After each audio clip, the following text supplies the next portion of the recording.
वो आज भी प्रार्थनाओं को सुनता है। कि मैं घर गई, मैंने प्रेयर को भी रिसीव किया और मैं अपनी फैमिलीज को भी बोलता हूं कई बार कि अपनी प्रेयर को लिखो, सोचो नहीं, लिखो, प्रेयर पॉइंट्स लिखो। उन प्रेयर पॉइंट्स के सामने कौन सा बाइबल का वचन है उसे लिखो। जब उस प्रेयर पॉइंट को करो, बाइबल के उस अध्याय को खोलो।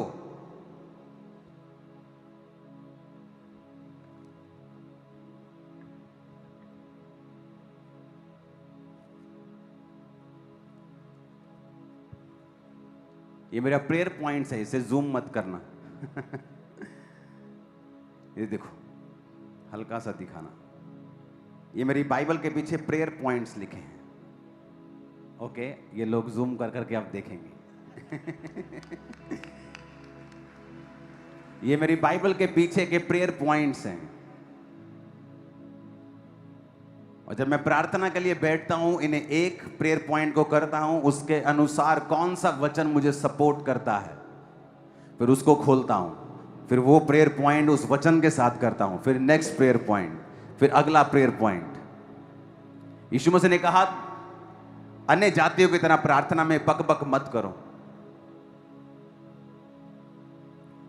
कई बार हम बक करते हैं और हमारी प्रार्थना को सपोर्ट करने वाला वचन हमारे मुंह में नहीं होता।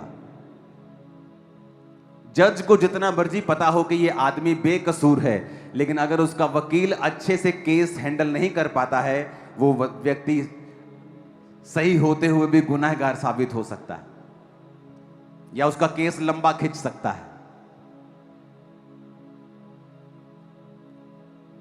बाइबल कहती है, अपना प्रमाण मुझे दो। आप प्रमाण देते हैं अपना बाइबल के, परमेश्वर तेरे वचन में यह लिखा है कि गर्भ का फल यहोवा की ओर से प्रतिफल है। तेरे वचन में लिखा है कि धर्मी की संतान आशीष पाएगी। तेरे वचन में लिखा है कि तेरा वंश पृथ्वी के ऊपर प्राकर्मी होगा। प्रभु, अगर मेरा वंश है ही नहीं तो प्राकर्मी कैसे होगा? मुझे वंश दे। एक औरत जिसके पास बेबी नहीं, वो इस तरह से प्रार्थना कर सकती है। लेकिन अगर हमें वचन के बारे में नॉलेज ही नहीं है, वचन के बारे में पता ही नहीं, वचन पढ़ते ही नहीं, बाइबल पे धूल जमी हुई है, तो शैतान हमें इग्नोरेंट रखता है कि हम परमेश्वर के वचन के अधिकारों का प्रयोग ना कर सकें।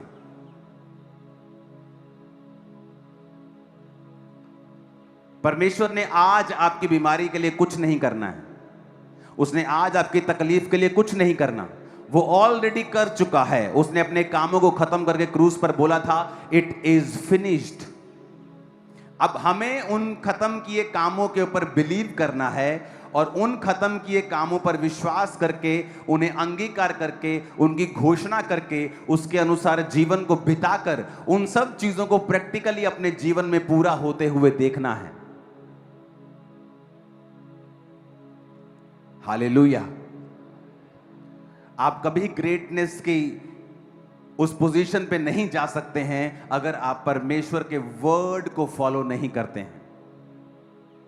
हर बेदारी परमेश्वर के वचन से शुरू होती है, हीलिंग प्रभु के वचन से शुरू होती है, ग्रेटनेस परमेश्वर के वचन से शुरू होती है। एक फल ही तो खाया था हवा ने और आदम को खिला दिया था। क्या था इसमें? कोई बड़ी बात थी क्या? फल ही तो खाया था। लेकिन बात अनआज्ञाकारिता की है, बात परमेश्वर के वचन की है, बात परमेश्वर के वचन को आदर देने की है। बात यह है कि आज आप उस परमेश्वर के वचन के ऊपर कितना स्टैंड लेते हैं, या आप उसे पर्सनलाइज करते हैं कि नहीं। हजारों लोग इस सिचुएशन में होंगे, लेकिन मैं आपको बता सकता हूं, उन हजारों ने परमेश्वर के वचन के ऊपर स्टैंड नहीं लिया।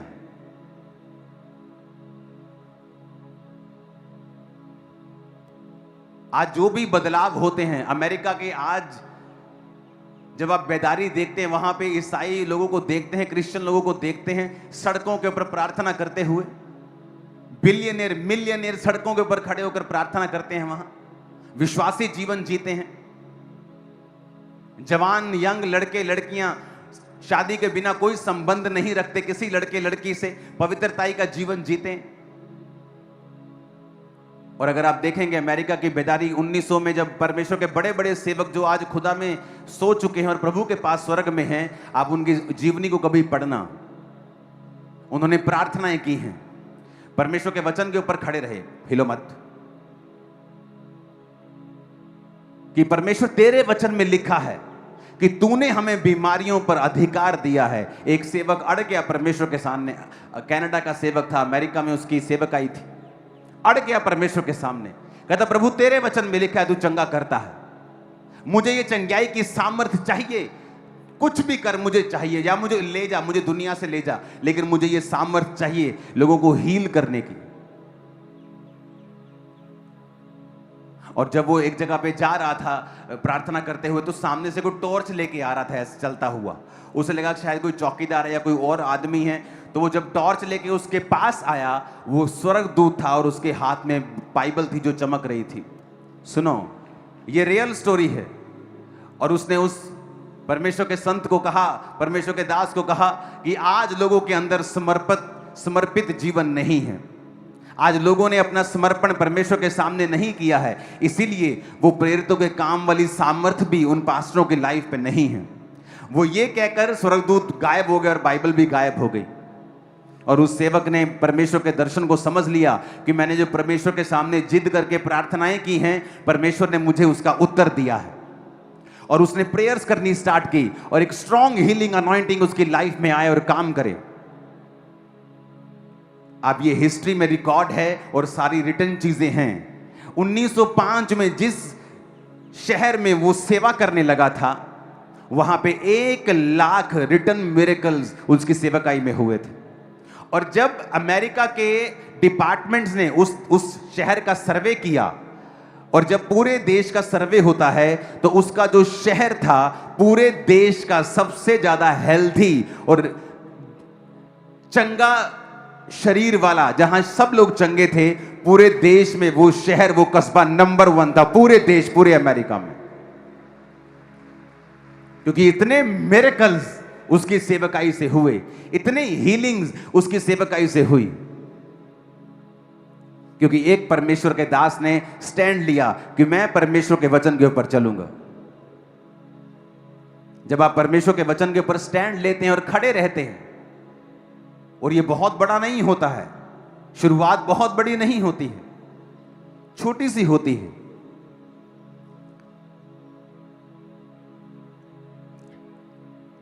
हालेलुया।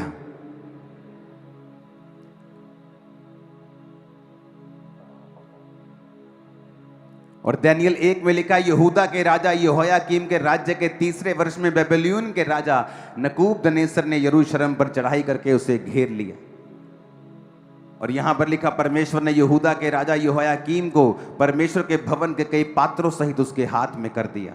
अपने हाथों को उठा के कहो, आज जो कुछ मैं सुनने वाला हूं, मैं उसे सुनूं और फलों को लाऊं। जो मैं आज सुन रहा हूं, मैं उसे कभी ना भूलूं। जो आज मैं सुन रहा हूं, मैं फलों को लेके आऊं, ये फल बना रहे इन जीसस नेम। अब यहां पे अगर आप सुनेंगे तो उसने लिखा था, परमेश्वर ने यहूदा के राजा यहोयाकीम को परमेश्वर के भवन के कई पात्रों सहित उसके हाथ में कर दिया, और उसने उन पात्रों को शिनार देश में अपने देवता के मंदिर में ले जाकर अपने देवता के भंडार में रख दिया। अब आप सोचोगे, परमेश्वर ने अपना भवन क्यों शैतान के हाथों में पड़ने दिया? क्योंकि उस समय इज़राइल सारे वो गलत काम कर रहा था जो परमेश्वर के वचन के विरुद्ध थे। इज़राइल का राजा दुष्ट था और वो सब प्रकार के जादू और टोनों में और व्यभिचार में सम्मिलित था। जब एक व्यक्ति परमेश्वर से बिगड़ जाता है, तो परमेश्वर उसकी सारी महिमा को जो उसने दी होती है, उसे फिर शैतान के हाथों में दे देता है। इसीलिए वचन कहता है कि अन्य जातियों में तुम्हारे कारण मेरे नाम की निंदा होती है। जीसस ने कहा, क्यों? क्योंकि जब एक पास्टर बिगड़ता है, जब एक क्रिश्चियन बिगड़ता है, तो परमेश्वर जब उसको बिगड़ता है, उसको शैतानी लोगों के वश में करता है। शत्रु उसको लूटते हैं, वो शत्रुओं के वश में आ जाता है, वो कैप्चर हो जाता है। और लोग सोचते हैं शैतान ने काम किया। कई बार सारे काम शैतान नहीं करता है। यहां पर परमेश्वर का ये कार्य था कि परमेश्वर ने अपनी महिमा को भी जो उसे दी थी उसे खत्म कर दिया और अपने भवन के पात्रों समेत वो अपने सारी चीजों को अपने देवता के भंडार में उसने रख लिया। तब राजा ने अपने खोजों के प्रधान अशनपज को आज्ञा दी कि इजरायली राजपुत्रों और प्रतिष्ठित पुरुषों में से जवानों को ला, जो निर्दोष, सुंदर, सब प्रकार की बुद्धि में प्रवीण, ज्ञान में निपुण, विद्वान, राज मंदिर में हाजिर रहने के योग्य, और उन्हें कसदियों के शास्त्र और भाषा की शिक्षा दे। जो बेबीलोन का राज्य था वो बहुत तेजी से बढ़ रहा था, वो इतनी तेजी से एक्सपैंड कर रहा था और वो इतनी तेजी से देशों के ऊपर कब्जा कर रहे थे कि उनके पास जो स्टाफ था, जो अच्छा स्टाफ, जो राज्य कर सके, जो गवर्न कर सके, जो उन पर देख रेख कर सके, एडमिनिस्ट्रेशन कर सके, वो स्टाफ की कमी थी। क्योंकि वो देश बहुत तेजी से कैप्चर कर रहा था कि आज ये देश पे कब्जा कर लिया, अब अपना स्टाफ चाहिए, अपने लोग चाहिए जो उस देश का कोई गवर्नर बन सके, कोई हाकिम बन सके, कोई गृह मंत्री बन सके, कोई पुलिस ऑफिसर बन सके। तो इस कारण वो क्या करता था राजा, अब उसे अपने स्टैंडर्ड के लोग भी चाहिए कि ये नहीं अगर देश बढ़ रहा है तो वो क्वालिटी से कॉम्प्रोमाइज करे। तो उसने फ्यूचर के बारे में सोच के कहा कि मुझे अच्छे जवान इजरायली राजवंश में से ऐसे लोगों को लेके आ जो बुद्धि में प्रवीण हों। और वचन कहता है कि उनमें यहूदा की संतान में से चुने हुए दानियेल, हनन्याह, मिशाएल और अर्जिया नामक यहूदी थे। अब यहां पर ये 4 जन परमेश्वर के राजा के अंडर आ जाते हैं और राजा के पास चले जाते हैं। अब ये राजा का जो खोजा है, राजा का जो अधिकारी है, उसको राजा ने कहा इनको मेरा फूड देना है, जो मैं खाता हूं वो ये खाएंगे, इनको शिक्षा दो, इनको शस्त्र, शास्त्र, भाषा, सब चीजों की शिक्षा देके इतने साल तक इनको पालो और उसके बाद मैं इन्हें ड्यूटीज दूंगा, इनको चेक करके। और बाइबल कहती है दानियेल भी उनके प्रति वहीं पे था। लिखा, परंतु दानियेल ने अपने मन में 8 आयत में लिखा, ठान लिया कि वो राजा का भोजन खाकर और पीने का दाख मधु पीकर अपवित्र ना होए, इसलिए उसने खोजों के प्रधान से विनती की कि उसे अपवित्र ना होना पड़े। परमेश्वर ने खोजों के प्रधान के मन में दानियेल के प्रति कृपा और दया भर दी। खोजों के प्रधान ने दानियेल से कहा, मैं अपने स्वामी राजा से डरता हूं, क्योंकि तुम्हारा खाना पीना उसी ने ठहराया है। कहीं ऐसा ना हो कि वह तेरा मुंह तेरे संग के जवानों से उतरा हुआ और उदास देखे तुम्हारे, क्योंकि तुम मेरा सिर राजा के सामने जोखिम में मत डालो। तब दानियेल ने उस मुखिए से, जिसे खोजों के प्रधान ने दानियेल, हनन्याह, मिशाएल और अर्जिया के ऊपर देखभाल करने के लिए नियुक्त किया था, कहा, मैं तुझसे विनती करता हूं, अपने दासों को 10 दिन तक जांच और हमारे खाने के लिए साग पात और पीने के लिए पानी दे, और 10 दिन के बाद हमारे मुंह जो जवान राजा का भोजन खाते हैं उनके मुंह को देख, और जैसा तुझे देख पड़े उसी के अनुसार अपने दासों से व्यवहार करना। उसने उनकी विनती मानी और 10 दिन तक उन्हें वही खाना देता रहा जो उन्होंने कहा, और उनको जांचता रहा। 10 दिन के बाद उनके मुंह राजा के भोजन के खाने वाले सब जवानों से अधिक अच्छे और चिकने दिखाई पड़े। तब वह मुखिया उनका भोजन और उनके पीने के लिए ठहराया हुआ दाख मधु दोनों छुड़ाकर उन्हें साग पात देने लगा। अब यहां पर समझने वाली बात है, परमेश्वर ने कहा जब ग्रेटनेस शुरू होती है आपकी लाइफ में, महान जीवन की ओर जब आप कदम लेते हैं, वो कदम हमेशा आपका सबसे छोटा कदम होता है। अगर आज आपको यहां से अमेरिका जाना है और आप यहीं से सोच लें मुझे यूएसए की फ्लाइट पकड़नी है, वो छोटा सा कदम जो पहला आप उठाते हैं वो है तो छोटा सा, पर आपकी डेस्टिनी की तरफ आपको लेके जा रहा है। महान व्यक्ति बाइबल में वही हुए हैं जिन्होंने छोटी शुरुआत की है।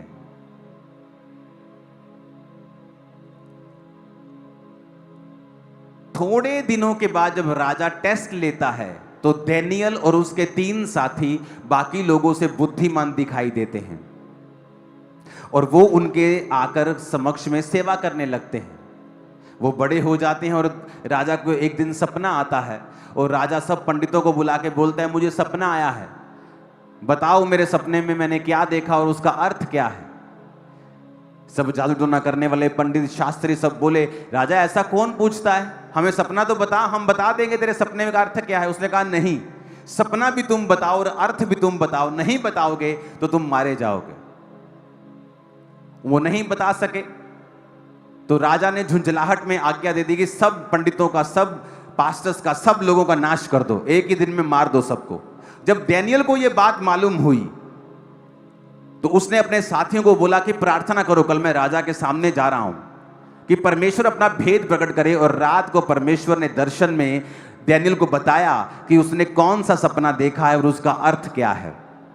अब मेरी बात ध्यान से समझना, जब वो डैनियल राजा के पास मैसेज भेजता है और राजा उसका सपने का अर्थ समझने के लिए बुलाता है उसको अंदर, और डैनियल उसको एग्जैक्ट वही बताता है कि तूने एक मूर्ति देखी है जिसका सिर सोने का, जिसकी भुजाएं चांदी की, फिर पीतल, फिर लोहा, पैरों की उंगलियां लोहे और मिट्टी की बनी हुई, और इस तरह से वो बड़ा पत्थर आके उसको मारता है और वो चूर चूर हो जाता है और फिर बड़ा पहाड़ बन के पृथ्वी पे फैल जाता है। और राजा शॉक्ड हो गया और उसने कहा कि डैनियल को सबसे ऊंचा पद दिया जाए, और डैनियल के 3 जो आगे लोग थे उन्हें प्रांत के मेन काम स्टेट के दिए जाएं। अब बात कहां पे शुरू होती है, यहां बचाव हुआ क्योंकि डैनियल उनके जैसा नहीं था। बचाव हुआ क्योंकि परमेश्वर ने डैनियल को दर्शन दिया और परमेश्वर ने डैनियल को दर्शनों के द्वारा ये चीजें समझाई। अगर डैनियल डर जाता और राजा का दाख मधु यानी जो नशीला पदार्थ है, अगर वो डैनियल को रोज पिलाया जाता और राजा का वो मूर्तियों के सामने चढ़ाया गया मीट जो वो चढ़ाते थे अगर डैनियल रोज खाता, परमेश्वर कभी भी डैनियल को सपने में इसका अर्थ नहीं बताते। वचन में लिखा है दाख रस के मतवाले मत बनो, क्योंकि जो कोई व्यक्ति शराब के नशे में रहता है उसकी आत्मा हिली हुई होती है। एक चूहे जैसा व्यक्ति भी शराब पी के शेर के जैसी बातें करता है। क्यों? क्योंकि उसकी आत्मा जो है शराब स्पिरिट के ऊपर फर्क डालती है, वो दलेर कर देती है आदमी को। परमेश्वर ने कहा कि अगर तुम शराब से दलेरी लोगे तो मेरा पवित्र आत्मा भी दलेरी देता है। इसीलिए जब कई बार आप बहुत ही कमजोर फील कर रहे होते हैं और डरे हुए फील कर रहे होते हैं और आप परमेश्वर की प्रेजेंस में चले जाते हैं और 4, 5, 3 दिन, 2 दिन, 1 दिन प्रार्थना में बिताते हैं और सडनली आपके अंदर दलेरी आ जाती है। ये वही दलेरी है जो शराब पी के लोगों के अंदर आती है और आप में पवित्र आत्मा के जरिए आई है। इसलिए नए नियम में परमेश्वर ने कहा कि अगर तुम्हें शराब पीनी है तो फिर पवित्र आत्मा तुम्हें वो दलेरी नहीं दे सकता, क्योंकि वो दलेरी या तो तुम शराब से ले सकते हो या पवित्र आत्मा से ले सकते हो। तो इसीलिए परमेश्वर ने कहा था कि तुम शराब ना पियो, शराब उनको दो जो मरने पे हैं, जो उदास हैं। लेकिन आज ये वचन कोई नहीं पढ़ता। वो 5 ml जो किसी की बीमारी के लिए ठीक होने के लिए दवाई में डाल के दी, उस वचन को तोड़ मरोड़ कर वो शराब के पैग बना के पी सकते हैं, जबकि उन्हें यह नहीं पता है कि परमेश्वर शराब पीने की आज्ञा बाइबल में नहीं देता। उसको मालूम था, डैनियल को यह बात पता थी और उसने एक छोटा सा आज्ञा को माना। अगर डैनियल शराब के नशे में रोज रहता और उसकी स्पिरिट और उसका दिमाग उस अल्कोहल के इन्फ्लुएंस में होता, मैं आपको गारंटी देता हूं कि परमेश्वर कभी भी उसको दर्शन में उत्तर नहीं देते। डैनियल तब तो अपनी जिंदगी बचा लेता कि अब तो मैं बच गया हूं, अगर मैं विरोध करूंगा तो राजा मुझे मरवा देगा कि तू कौन होता है शराब ना पीकर, मेरे देवताओं का मांस ना खाकर चढ़ाया हुआ, तू अपने आप को क्या बेटर समझता है, मार दो इसको। उसके लिए क्या है, वहां पे लाखों बच्चे पढ़ रहे होंगे, कई बच्चे कई देशों से पढ़ रहे होंगे, वो हजारों ट्रेनिंग हो रही है, एक मर भी जाएगा तो राजा का क्या जाता है। लेकिन डैनियल ने स्टैंड लिया कि मैं परमेश्वर के वर्ड के ऊपर खड़ा रहूंगा। आप देखो आज क्रिश्चियनिटी में बहुत से लोग हैं, बहुत से अमीर लोग भी हैं, बहुत से इन्फ्लुएंशियल लोग भी हैं, लेकिन अगर आप देखेंगे परमेश्वर उनके द्वारा प्रभावित कामों को करने में कामयाब नहीं होता। क्यों? क्योंकि उनका जो जीवन है वो अनॉइंटिंग और वर्ड के अंदर पूरी तरह छुपा हुआ नहीं है। बहुत सी ऐसी चीजें हैं जो वचन के साथ वो ब्रेक करते हैं, इसलिए परमेश्वर उन्हें अच्छी पोजीशन पे होते हुए भी इस्तेमाल नहीं कर पाता है।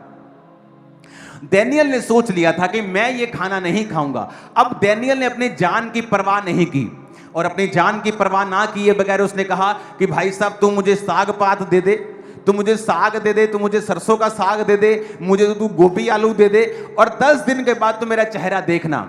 अगर मेरा चेहरा उतरा हुआ हो, थोड़ा कम लाल हो, थोड़ा कम शाइन करे, तो तू वही खाना मुझे देना शुरू करना। और जब 10 दिन के बाद देखा गया तो जो मीट मांस खा रहे थे और बड़ा अच्छा खा रहे थे, उनका चेहरा गिरा हुआ था डैनियल के मुकाबले। ये पहला साइन था जो परमेश्वर ने दिया कि डैनियल, अगर तू मेरे छोटे से छोटे वचन को मान सकता है तो मैं तेरी जिंदगी में तभी काम कर सकता हूं, उसी तक वक्त काम कर सकता हूं। और तभी से परमेश्वर ने उसके जीवन में चिन्ह दिखाने शुरू किए। आप बड़े काम नहीं कर सकते हैं, आप बड़ी बड़ी चर्चेस नहीं चला सकते हैं अगर छोटे लेवल के ऊपर परमेश्वर के वचन को आपने नहीं समझा, और साथ साथ परमेश्वर आपको चिन्ह देकर आपकी सेवकाई और आपकी लाइफ को दृढ़ करता है, आपके विश्वास को वो दृढ़ करता है, आपको साइंस देता है। और वो साइन वो नहीं होते जो आप प्रभु से मांगते हो कि पहला मैनू साइन दे, जो तो मैनू बुलाया थे आवाज दे। नो, ये फुलिश चीजें हैं। परमेश्वर वो साइन देता है क्योंकि तुमने वचन को माना है, तुमने पहल की है, तुमने परमेश्वर को विश्वास के द्वारा अप्रोच किया है, और वो साइंस तुम्हें फॉलो करते हैं। लिखा था science and wonders will follow you. अगर तुम परमेश्वर पे विश्वास करते हो तो चिन्ह चमत्कार तुम्हें फॉलो करेंगे।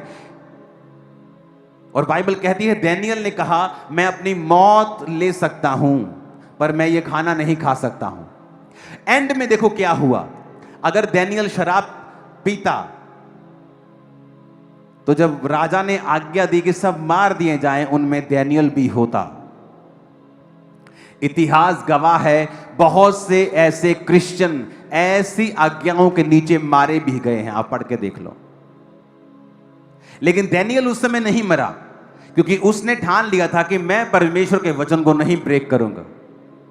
आप किसी के यहां काम करते हैं, वो छोटी सी 100 रुपए की चोरी आपके ग्रेटेस्ट फ्यूचर को खत्म कर रही है। वो 5 मिनट का व्यभिचार वो आने वाली ग्रेटेस्ट ग्लोरी को आपकी लाइफ से खत्म कर रहा है। वो 5 मिनट की चुगली, वो किसी के साथ जेलसी, वो किसी को डाउन करने के लिए योजनाएं बनाना, परमेश्वर के घर को पॉलिटिकल घर बना देना, वो तुम्हारी ग्लोरी को डिम कर रहा है, डाउन कर रहा है, और तुम ये बात को समझ नहीं पा रहे हो।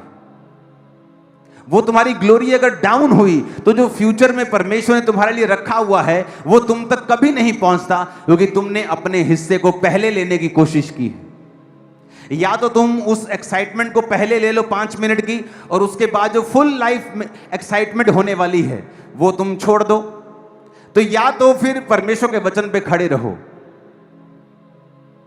परमेश्वर के द्वारा दिया गया सताव आपकी ब्लेसिंग का कारण है। थर्सडे का वचन सुनो, पतमुस टापू के ऊपर जो प्रकाशित वाक्य लिखा गया, जैसे पढ़ने से सुनने से लोग ब्लेस हो जाते हैं। और जब रोमी लोगों ने देखा कि यूहन्ना का इन्फ्लुएंस बढ़ रहा है तो तेल के कड़ाहे में उसे मारने की कोशिश की। जब वो नहीं मरा तो उसको पतमुस नामक टापू पर भेज दिया, और वहां पे जीसस क्राइस्ट ने उसे दर्शन दिए थे। वो पतमुस नाम की जगह है जहां दर्शन दिए, वो ये जगह है जहां परमेश्वर ने अपने दास को दर्शन दिए थे। ये आज भी यहां मौजूद है, पूरी दुनिया के सैलानी यहां घूमने के लिए जाते हैं। ये ग्रीस के अंदर है, और जो यूहन्ना की चर्च थी और जिस 7 चर्चेस के बारे में उसने प्रकाशित वाक्य में लिखा है वो तुर्की में है, और तुर्की से कुछ ही किलोमीटर के बॉर्डर के ऊपर ग्रीस के अंदर ये पतमुस नामक टापू है। यहां पे इसलिए भेजा जाता था टापू के अंदर कि यहां खाना नहीं उगता था, तो जेल के कैदियों को यहां भेजते थे, और उनको घूमने की आज्ञा थी टापू के अंदर अंदर, क्योंकि उसके बाद सब पानी पानी था, कोई वहां से जा नहीं सकता था। तो वो धीरे धीरे वहां पे कोई नारियल पी रहा है, कुछ हल्का फुल्का कुछ खा लिया, मछली पकड़ ली, कितना आप कर लोगे, और धीरे धीरे भूख से और स्टारवेशन से उनकी मृत्यु हो जाती थी। और वहां पर उसको मृत्यु के लिए भेजा गया था, लेकिन परमेश्वर ने उस मृत्यु को आज तक की दुनिया की बेस्ट ग्लोरी में बदल दिया, और प्रकाशित वाक्य उसे दिया जो आज भी हमारे हृदय को हिला देता है। आप समझ रहे हो मेरी बात को? कैसे वचन पे खड़ा रहा, और 18 महीने पतमुस नामक टापू पे रह के 18 महीने के बाद परमेश्वर ने उस राजे की मौत कर दी जिस राजे ने यह आज्ञा दी थी। और उस राजे की मृत्यु के बाद जब नया राजा वहां बैठा, परमेश्वर ने अपने दास को पतमुस टापू से निकालकर फिर वही जगह लेके आया। इमेजिन करो, राजा भी उसका कुछ बिगाड़ नहीं सका, क्योंकि परमेश्वर के वचन पे वो चलता रहा। मौत उसका बिगाड़ नहीं सकी। क्योंकि वो परमेश्वर के वचन पे चलता रहा। आज सबसे इंपॉर्टेंट है, क्या आप परमेश्वर के वचन के ऊपर चलते हैं या नहीं चलते हैं। अगर आप क्रिश्चियन हैं, आप हमेशा टाइथ निकालेंगे। अगर आप क्रिश्चियन हैं, आप रोज प्रेयर करेंगे। अगर आप क्रिश्चियन हैं, आप कभी चोरी नहीं करेंगे, चाहे आपके बच्चों को भूखा रहना पड़े। अगर आप क्रिश्चियन हैं, आप कभी भी परमेश्वर की देह की बदनामी नहीं करेंगे। आप कभी दूसरे व्यक्ति को डाउन करने की कोशिश नहीं करेंगे। बहुत से लोग ऐसा करते हैं, फिर बीमार हो जाते हैं, फिर दुखी हो जाते हैं, फिर पब्लिक में कुछ बताते नहीं, चुपचाप तौबा कर लेते हैं, मेल मिलाप कर लेते हैं, क्योंकि उनको वो दुख पता लगता है कि परमेश्वर ने जो उन्हें दिया है और वो परमेश्वर में सही चल रहे होते हैं, इसलिए परमेश्वर उनको ऐसी ताड़ना देता है। जो सही नहीं चल रहे होते उनको तो वो बर्बाद भी कर देता है। तो हमें यह समझना होगा कि परमेश्वर अपने वचन से प्यार करता है, वचन के जरिए ही उत्तर देता है, वचन के जरिए ही चंगा करता है, वचन के जरिए ही आजाद करता है, वचन के जरिए ही नेक्स्ट लेवल पे लेके जाता है। हालेलुया।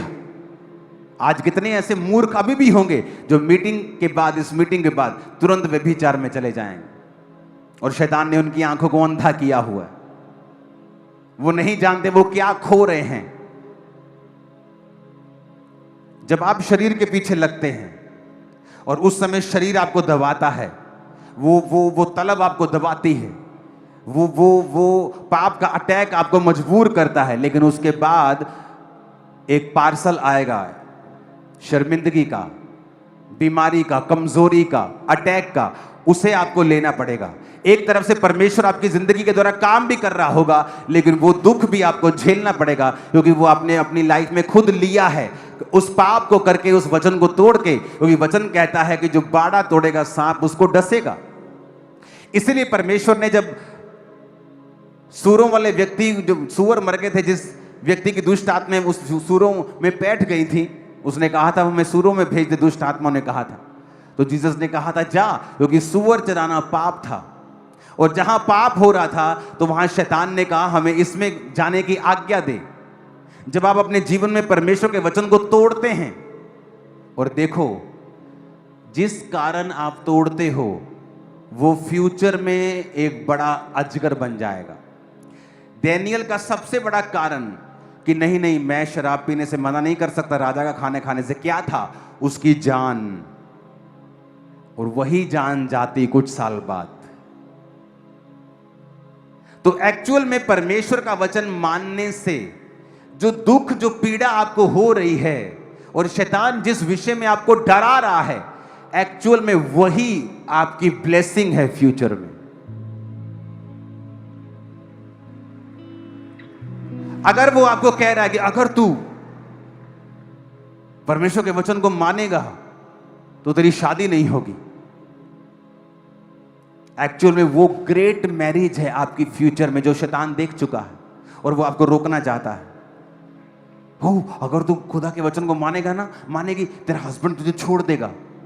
तेरा हस्बैंड वैसे भी मरने वाला है फ्यूचर में, और शैतान जानता है, वो जानता है अगर तू खड़ी रही तेरा हस्बैंड बच जाएगा फ्यूचर में। और वो कहता है कि तेरा हस्बैंड तुझे छोड़, हाँ हाँ ठीक है, मैं घर बैठ के मान लिया करूंगी, सब जगह भी चली जाया करूंगी। और फ्यूचर में क्या देखती है, उसका हस्बैंड नहीं रहा। मेरा एक जानकार, जिसका मैं नाम नहीं बताना चाहता, और उसको खींच लिया गया परिवार में कि नहीं जाना चर्च, और जिस परिवार ने उसे खींचा, एक लौता जवान, एक और बेटा परिवार का मर गया। उसके बाद वो बाप मर गया, उसके बाद वो मां मर गई। कितने साल के अंदर अंदर? जवान छोटा भाई 2-3 साल के अंदर, मां 7-8 साल के अंदर, और बाप कोविड के दौरान। यंग है सारे, अभी यंग थे। क्योंकि शैतान जो आपको डरा रहा है जिस विषय में, वही परमेश्वर आपको फ्यूचर में देना चाहता है। शैतान के पास अपना कुछ नहीं है, उसके पास कुछ ओरिजिनल नहीं है, उसके पास सारी कॉपीज हैं। वो परमेश्वर की कॉपी करता है। सारी पुस्तकें जो उसने अलग अलग चीजों की लिखी हैं, वो परमेश्वर के वचन से कॉपी करके लिखी। जाओ मैच कर लो, वो कॉपी निकलेंगी। सब कुछ उसने कॉपी कर कर कर कर कर कर कर, कर, उसका कुछ भी ओरिजिनल नहीं है। वो आज भी कॉपी करता है।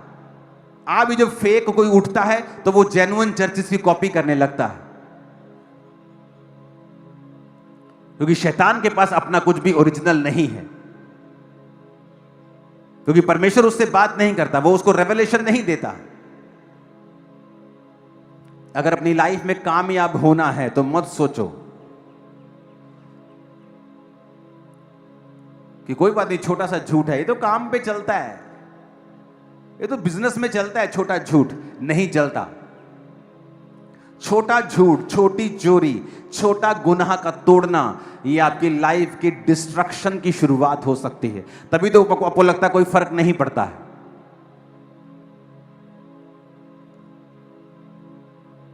अपने पड़ोसी को बोलो, वर्ड नहीं तोड़ना है, कुछ भी हो जाए वचन नहीं तोड़ना है, और छोटे से छोटे वचन की आज्ञा को मानना है। आमीन, आमीन। बाइबल पढ़ के देख लो, कौन थे ग्रेट आदमी जिन्होंने दुनिया को बदला है? वो जिन्होंने छोटे होते से ही,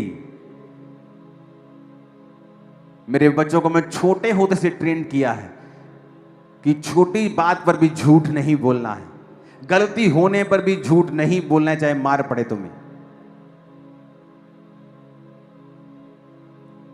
क्योंकि जब आप इन तैयारियों में रहते हैं और अपनी लाइफ को क्लीन रखते हैं, परमेश्वर के लिए आसान है वो ग्लोरियस जिंदगी आपके बीच में से निकालकर लोगों के सामने रखना जिसके लिए आप बुलाए गए हैं। अगर डैनियल ने परमेश्वर के उस वचन को अपनी जिंदगी का रिस्क लेकर माना तो एंड में डैनियल ही ऊंचा हुआ, उसके साथी भी ऊंचे हुए, वो ग्लोरियस जगहों के ऊपर थे। उस राज्य में राजा के बाद दूसरा तीसरा स्थान हमेशा उनका रहता था, क्योंकि परमेश्वर ने उनको ऊंचा किया, क्योंकि वो परमेश्वर के वर्ड को फॉलो करते थे।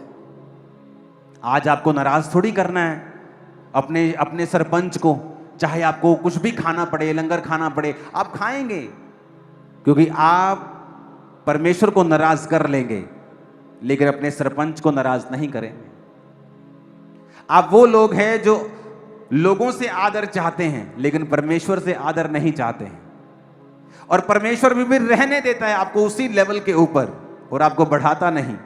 आप क्रिश्चियन भी रहते हैं, आप प्रार्थना भी करते हैं, सब जगहों पे भी चले जाते हैं, सब खा पी भी लेते हैं, इधर उधर भी घूम आते हैं, सब कुछ कर लेते हैं, डांस भी कर लेते हैं डीजे के ऊपर। आप मिक्स हो चुके हैं, जिस तरह इजराइलियों ने मिक्स कर लिया था। उन्होंने सब जगह मिक्स कर लिया, किसी से शादी कर ली, किसी जाति से शादी कर ली, और परमेश्वर कहता है मुझे नफरत है तुम्हारी इस मिक्सचर से। यूहन्ना को वो कहता है ये लोग ना तो ठंडे हैं या ना तो गर्म, ये गुनगुने हैं, कभी परमेश्वर के हो जाते हैं, कभी शैतान के हो जाते हैं, कभी चर्च में होते हैं, कभी बार में होते हैं। तो इनको बोल के या तो ना तो ये तो ठंडे हैं ना तो ये गर्म है, ये गुनगुने हैं, और मैं इनको अपने मुंह से उगलने पे हूं, या तो ठंडे हो जाएं या गर्म हो जाएं।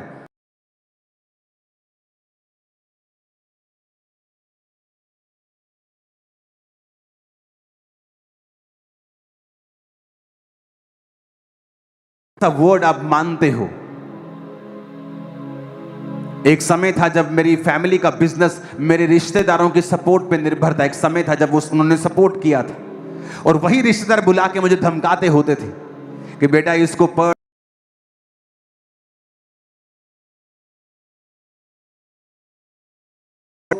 तूने अपना धर्म छोड़ दिया, तू अपने धर्म से वापस आएगा, तेरे पास्टर को पीटेंगे किसी दिन।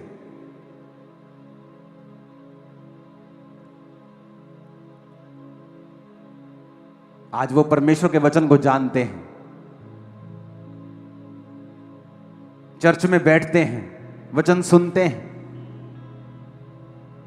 कि इस परमेश्वर के बारे में जो ये बताता था। जब ये बच्चा था 19 साल का, हमने सुना था, हमने पूरा होते हुए देखा है।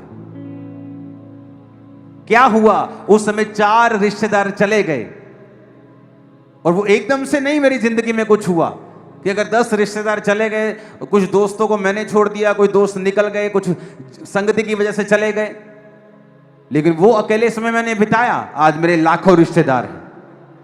आप मेरे रिश्तेदार हो, कलीसिया मेरे रिश्तेदार नहीं है क्या? मेरी शादियों में आप लोग थे, मेरी शादी में कौन था? आप लोग। मेरी फैमिली की शादियों में, मेरे बच्चों की शादी में कौन होंगे? आप लोग। अगर मैंने एक त्यागा, वो लाखों देता है। हालेलुया। कितने समझ रहे हैं इस बात को? आज कुछ भी हो जाए, वचन पे चलना स्टार्ट करो। मत गवाओ उस ग्लोरी को जो परमेश्वर आपको देना चाहता है। अदरवाइज वो स्ट्रगल कभी खत्म नहीं होगा। जो आप करना चाहते हैं, परमेश्वर खुद टांग लगाकर उसे अड़ंगा लगाएगा। शैतान नहीं, परमेश्वर वो खुद तुम्हारे टांग को पकड़ेगा कि तुम आगे ना बढ़ पाओ जब तक तुम एक समर्पित जीवन नहीं जीते हो।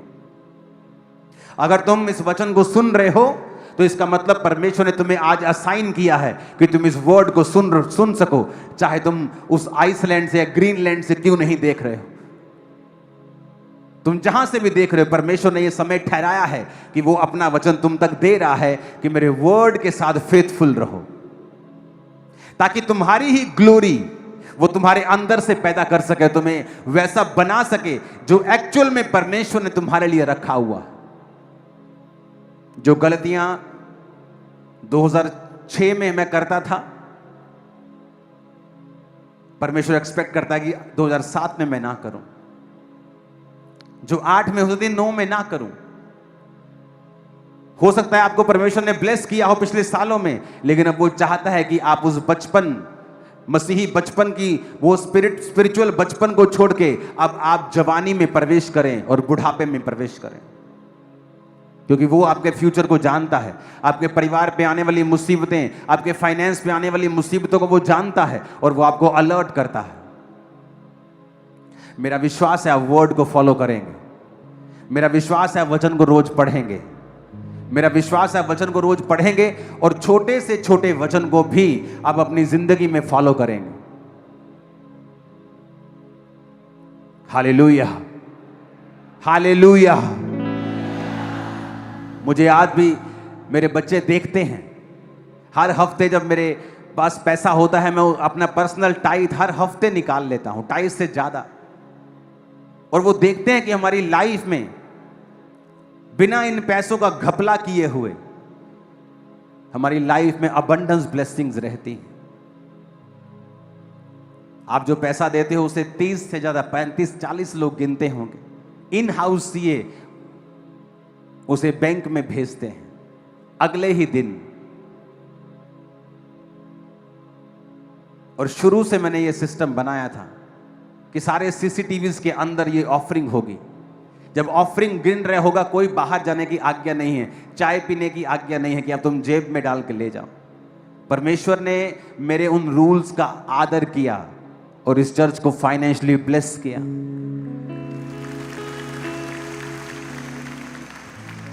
हालेलुया।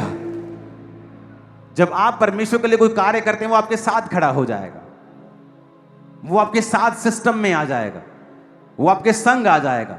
आपके वर्क प्लेस के ऊपर आप कहीं से भी शुरुआत कर सकते हैं, छोटी से छोटी। आप एंड छोटा नहीं करेंगे अगर परमेश्वर आपके साथ है तो। अगर आप भी दुनिया की तरह जीना चाहते हैं, दुनिया की तरह ही सब करना चाहते हैं, तो एक्सपेक्ट ना करें कि परमेश्वर आपकी लाइफ में वो काम करेगा जिसके लिए आप बुलाए गए हैं। आप क्रिश्चियन रहेंगे, वो आपको खाना पीना देता रहेगा, जिस तरह एक माँ छोटे बच्चे को या बड़े हो चुके मंदबुद्धि बच्चे को खाना पीना सब कुछ देती है, लेकिन घर की चाबियां उसे नहीं मिलती। अगर आप मसीह में नए हैं तो आप छोटे हैं, अगर मसीह में पुराने हो गए हैं और अभी भी आप बच्चों की जैसी बातें करते हैं, फिर आप मंदबुद्धि बच्चे हैं। तो आपको खाना पीना सुरक्षा तो देगा परमेश्वर, लेकिन आपको घर की चाबियां नहीं देगा, जिम्मेवारियां नहीं देगा, ग्लोरियस काम नहीं देगा। जब तक वारिस बालक है, यद्यपि सभी वस्तुओं का स्वामी है, उसमें और नौकर में कोई भी अंतर नहीं। उस घर का नौकर भी उसी घर में खाता पीता रहता और सोता है, और वो बच्चा भी उसी घर में खाता पीता रहता और सोता है। उसके अलावा उसके पास और कुछ नहीं। चाहे वो उस घर का वारिस है, लेकिन उसमें और एक दास में फिर कोई फर्क नहीं है, जब तक वो बड़ा होकर मैच्योर बातों को करके, वचन को फॉलो करके परमेश्वर की आज्ञाओं को सुनता और मानता नहीं। मेरी प्रार्थना है कि आप मेरी मेहनत को असफल नहीं होने देंगे। कि आप पर जो मेहनत हो रही है, आपको जो वचन सिखाया जा रहा है, आपको बाइबल टीचिंग दी जा रही है, आप उसमें असफल नहीं होंगे। ऐसा ही है क्या? आप मुझे अपनी गवाही भेजो अपने जीवन परिवर्तन की, ओके, कल से, कि आप चोरी में थे, व्यभिचार में, कुछ भी जैसा भी था, आप वचन के खिलाफ थे, लेकिन आप वर्ड को फॉलो करके आपकी जिंदगी बदली है। मुझे गवाही चाहिए आप लोगों की, मैं सुनना चाहता हूं। तो आज से नशे के इन्फ्लुएंस में नहीं रहना है। पवित्र आत्मा तुमको देगा वो इन्फ्लुएंस और वो नशा और वो ग्लोरी।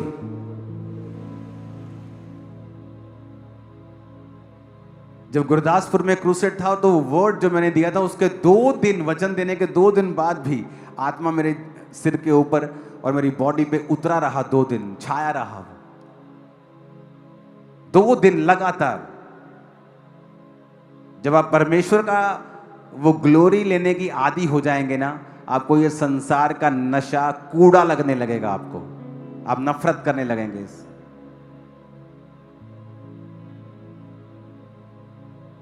Hallelujah, hallelujah. जुलाई ग्लोरियस महीना है। आप खुदा की ग्लोरी को देखोगे अपनी लाइफ के ऊपर। प्रे माउंटेन की प्रेयर अटेंड करते हो सभी? हाथों को हिलाओ। सभी करते हो? नहीं करते सब? अच्छा, सब रोज करते हो? देखो अभी हाथ आधे रह जाएंगे, देखो आधे रह गए हाथ। रोज रोज रोज रोज प्रेयर करनी है, every day, every day, every day, every day. जब भी शैतान आपको पाप देने के लिए आए, ये बात याद रखना कि ये पाप तो आप खा लोगे, ले लोगे, उसके बाद जो पार्सल आएगा वो आएगा ही आएगा। वो शर्मिंदगी, वो बीमारी, वो कमजोरी, वो फाइनेंशियल स्ट्रगल, वो आएगा ही आएगा। मैंने मसीह में एक बात नोटिस की है कि ये शारीरिक स्ट्रगल जब तक आप खत्म नहीं करते अपनी लाइफ से, बहुत सारे साथ आपके स्ट्रगल रहते हैं जो आप नोटिस करते हैं कि आपकी लाइफ में हैं, क्योंकि आपने कहीं ना कहीं शैतान के साथ कॉम्प्रोमाइज किया है। तो आज परमेश्वर की पावर खत्म नहीं हुई है, समर्पण खत्म है लोगों का, और जितना आपका समर्पण है उतनी परमेश्वर की पावर आपके अंदर से कार्य करती है। आपके चर्च में 1 फेक टेस्टिमनी हो जाएगी, 2 हो जाएंगी, 4 हो जाएंगी।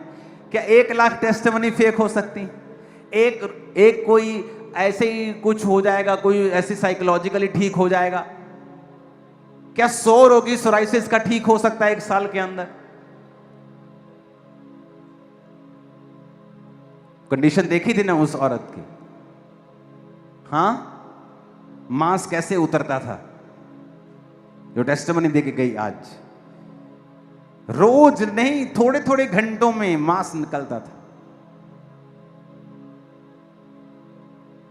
और एक नर्स उसे मिलती है और सबसे पहला साइन, वो बिना ग्लव्स पहने उसको टीका लगा के, हाथ लगा के बोलती, कोई बात नहीं, चर्च ले जाऊंगी, ठीक हो जाएगी।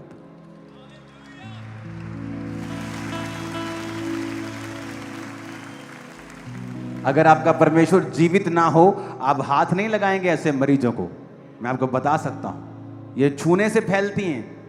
इनके फैमिलीज को स्पेशल इंस्ट्रक्शंस होती हैं, इनके करीब मत जाओ, मत छुओ, अवॉइड फिजिकल कांटेक्ट। लोग इसीलिए रिश्तेदार नहीं आते, उनको पता है ये छूत की बीमारी है, स्किन की बीमारी है। और आपने ले हैंड करते हुए देखा होगा चर्च में मुझे, सीधा बिना सैनिटाइजर, पटक हाथ। क्यों? हमें जीसस का पता है, जीसस के बारे में बात पता है, वो जीवित है।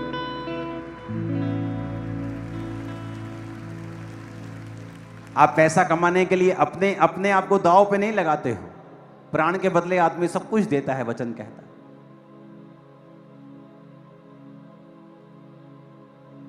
Hallelujah, hallelujah. मेरा विश्वास है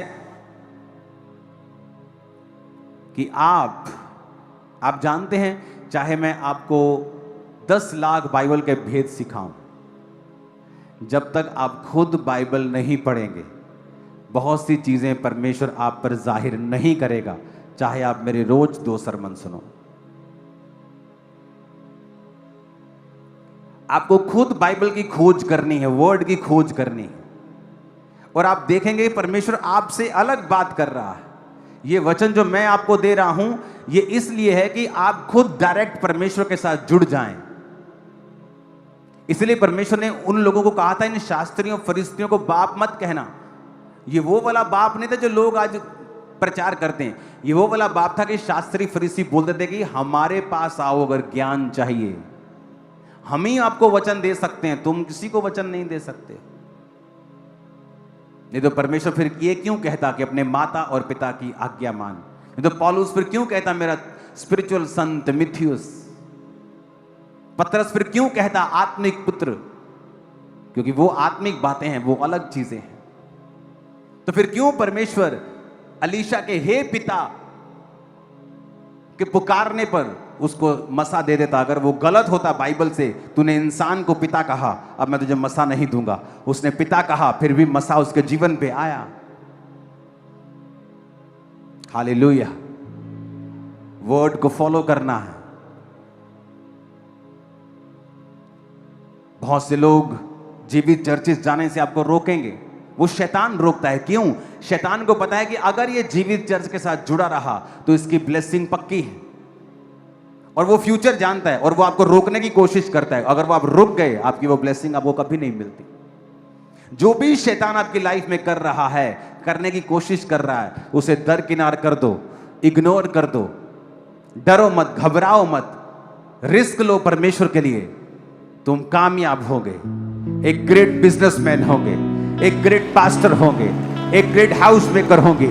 तुम great mother, great father, great brother, great sister, great mother father होंगे इन जीसस नेम। लोग तुम्हारा आदर करेंगे, तुम्हारे बच्चे तुम्हारा आदर करेंगे, लोग तुम्हारा आदर करेंगे, परमेश्वर तुम्हारा आदर करेगा। तुम्हारी लाइफ के ऊपर मैं ब्लेसिंग को रिलीज करता हूं, खुदाबंद तुम्हारा आदर करेगा। वो तुम्हारी हदों को बढ़ाएगा, तुम एक जगह पे नहीं रहोगे। तुम्हारी हदें लगातार बढ़ती रहेगी, तुम लगातार एक्सपेंड होते रहोगे। तुम्हारा परिवार लगातार, तुम्हारे परिवार की ब्लेसिंग लगातार एक्सपेंड होती रहे। कोई शैतान अपनी योजना तुम्हारी जिंदगी में पूरी नहीं कर पाएगा। जो भी शैतान करना चाहेगा, मेरा पिता स्वर्ग से दूतों को भेजकर उसे कैंसिल कर देगा। जो कुछ भी शैतान ने तुम्हारे लिए ठान रखा होगा, वो कैंसिल हो जाएगा और शर्मिंदा होगा इन जीसस ने। वो बीमारी जो तुम्हारे अंदर पनप रही होगी, वो कैंसर, वो एड्स, आज इस प्रार्थना के द्वारा परमेश्वर की सामर्थ से जल के सूख जाएगा और तुम फ्री होके वापस जाओगे। हालेलुया।